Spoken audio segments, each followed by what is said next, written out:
রিমঝিম ঝিম ঝিমঝিম বৃষ্টি, থই থই জলের নুপুর সারা দুপুর যায় শোনা। বৃষ্টি ভালো লাগে তো, কিন্তু এই বৃষ্টির কারণে কখনো কখনো কিন্তু বিড়ম্বনাতেও পড়তে হয়। আমরা আজ সেই রকমই এক ঘটনার কথা তুলে ধরবো, যেখানে শুধু বিড়ম্বনাই নয়, আছে বিস্ময়।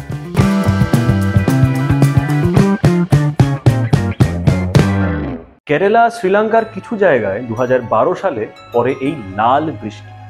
যেই জামাতেই লাল বৃষ্টি পড়তো সেই জামায় দাগ হয়ে যেত, যেই পাতায় এই বৃষ্টি পড়তো সেই পাতা পুড়ে যেত, যেই মাটিতে এই বৃষ্টি পড়তো সেই মাটি ফসলের অযোগ্য হয়ে যেত।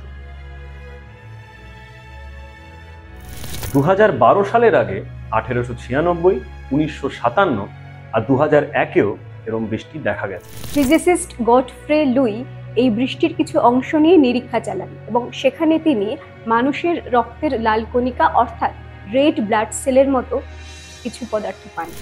উনি অনুমান করেন এই বৃষ্টি কোনো বহির্জাগতিক সূত্রের ফলাফল বা কোনো উল্কার বিচ্ছিন্ন কোনো অংশ।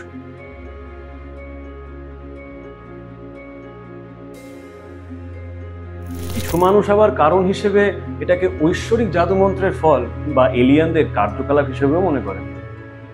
আপনারা কি মনে করেন জানান কমেন্টসে।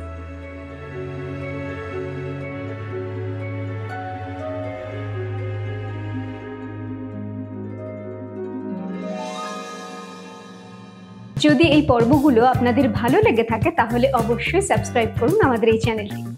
আর এই এপিসোডগুলো ভাগাভাগি করে নিন আপনাদের পরিবার এবং বন্ধু বান্ধবদের সাথে।